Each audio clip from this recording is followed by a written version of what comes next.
ধরুন আগামী মাসেই আপনার হাতে একটি ক্রোয়েশিয়ার জব অফার চলে এলো।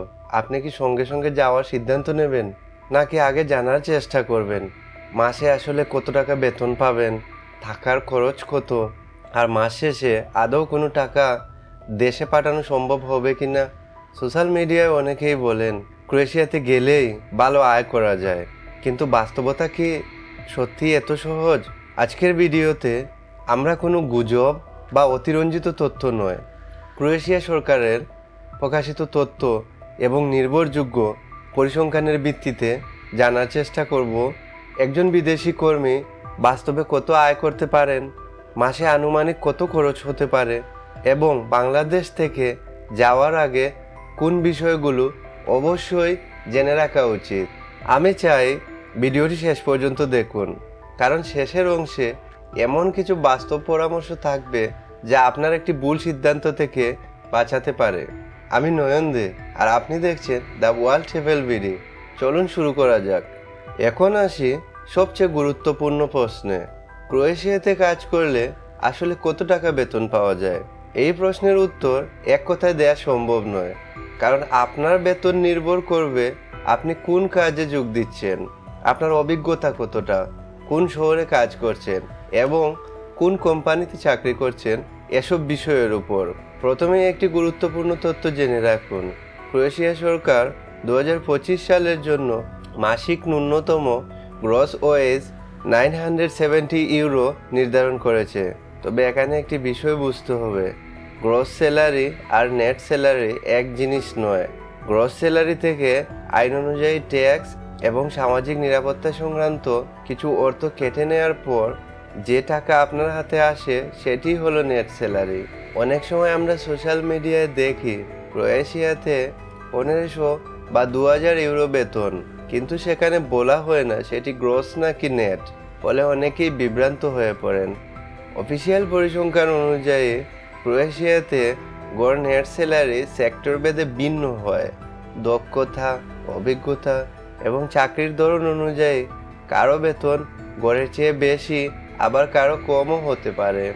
বাংলাদেশ থেকে যারা নতুন যান তাদের অনেকেই সাধারণত construction, manufacturing, warehouse, logistics, hotel বা রেস্টুরেন্ট খাতে কাজ শুরু করেন।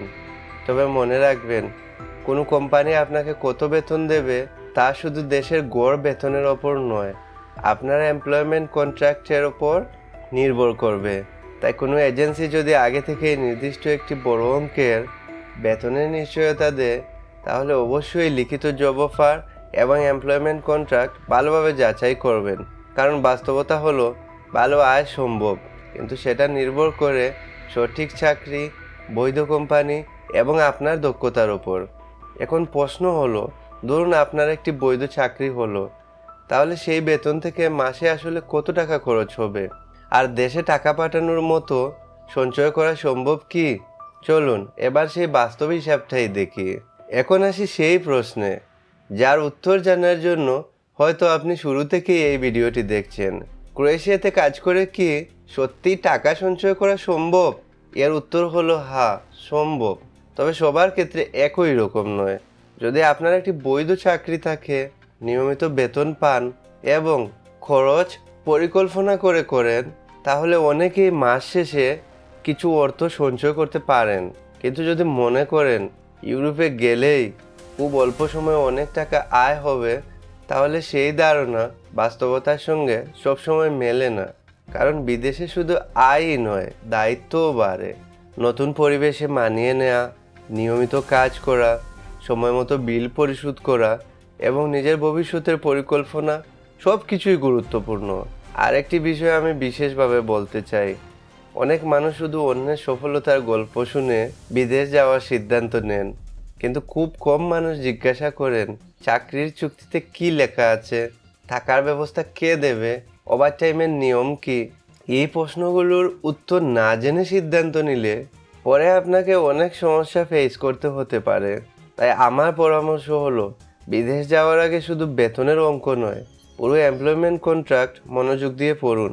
যদি কোনো বিষয় বুঝতে অসুবিধা হয়, তাহলে নিয়োগকর্তা বা সংশ্লিষ্ট কর্তৃপক্ষের কাছে পরিষ্কারভাবে জেনে নিন।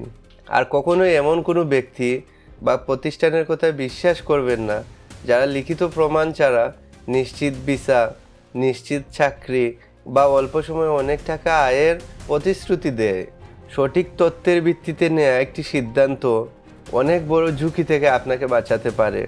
ক্রোয়েশিয়াতে কাজ করার সুযোগ আছে বলেই সবাই একই অভিজ্ঞতা পাবেন এমনটি নয়। আপনার ভবিষ্যৎ অনেকটাই নির্ভর করবে আপনি কোন কোম্পানিতে যোগ দিচ্ছেন, আপনার কাজের ধরন কী, আপনার দক্ষতা কতটা এবং সবচেয়ে গুরুত্বপূর্ণ আপনি কতটা সঠিক তথ্যের উপর ভিত্তিতে সিদ্ধান্ত নিচ্ছেন।